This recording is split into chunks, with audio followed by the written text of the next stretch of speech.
Friends ఇవాళ మన video ఏంటంటే అబ్బని తీని దెబ్బ నేను పార్ట్ 1 అయితే పెట్టాను. ఇది పార్ట్ 2 ఫ్రెండ్స్. ఇంకా మీకు ఏదైనా వీడియోస్ కావాలంటే కూడా తప్పకుండా కామెంట్ చేయండి. కొంచెం లేట్ అయినా మీకోసం అయితే అప్లోడ్ చేస్తాను. ఇదే వీడియో మ్యూజిక్తో పాటు యాడ్ చేసి నేను షార్ట్స్లో కూడా పెడతాను. అందులోకి వెళ్ళి చూసేసేయండి. ఓకేనా, మరి ఎందుకు లేట్ స్టార్ట్ చేసేద్దామా? ఓకే ఫ్రెండ్స్, ఫస్ట్ స్టెప్ మన లెఫ్ట్ హ్యాండ్ ఇలా ఓపెన్ చేయాలి. రైట్ హ్యాండ్ వచ్చి ఇలా పాకెట్ దగ్గర ఇలా పెట్టుకొని ఇలా చూడండి, మన బాడీ వెయిట్ లెఫ్ట్ లెగ్ మీద పెట్టుకొని రైట్ లెగ్ జస్ట్ ఊరికే వెయిట్లెస్గా ఇలా రెడీ. ఇక్కడ నుంచి 1 2 3 3 అడుగులు వేయాలి. Ready, start. 1 2 3.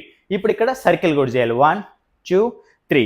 దాన్ని ఏం చేద్దాం, అడుగులు వేస్తూ 2 యాడ్ చేద్దాం. రెడీ, 1 2 3. 3 తర్వాత 4, మళ్ళీ 5 నార్మల్ పొజిషన్. ఓకేనా, ఆ 4కి ఏం చేయాలి, ఇక్కడ ఉన్నాం కదా హ్యాండ్ ఉంది ఇలా పైకి, ఇది కిందికి. 4 5 మళ్ళీ సేమ్ ఫస్ట్ పొజిషనే. మళ్ళీ 1 2 3 4 5 ఎండింగ్, అంటే ఈ స్టెప్ ఎండింగ్ పొజిషన్. ఇప్పుడు 2 సార్లు ఒకసారి వేస్తాను చూడండి. ఫస్ట్ 1 2 3 4 5 1 2 3 4 5. ఇది విస్ట్ ఇలా డౌన్. ఓకే, ఈ హ్యాండ్ సేమ్ ఇక్కడ. ఇది ఫస్ట్ స్టెప్. ఇప్పుడు దీనిలోనే సెకండ్ స్టెప్ చూడండి. మనం రైట్ సైడ్ రన్ అవుదాం.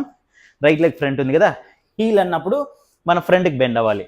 1 2 తో మీద పెట్టినప్పుడు పైకి లేసేయాలి. రెడీ, 1 2 హిప్ 3 4 5 6 7 8 1 2 3 4 5 6 7 8 4 టైమ్స్ వస్తుంది. దీనికి హ్యాండ్ చూడండి సేమ్ 1 2 జస్ట్ మనం ఇలా హిప్ దగ్గర పెట్టుకోవాలి. ఇలా పెట్టుకొని మూమెంట్ ఇస్తాం. రెడీ, హ్యాండ్ ఎక్కువ లేదు కాబట్టి కలిపేద్దాం. 1 2 3 4 5 6 7 8 1 2 3 4 5 6 7 8. అంతే.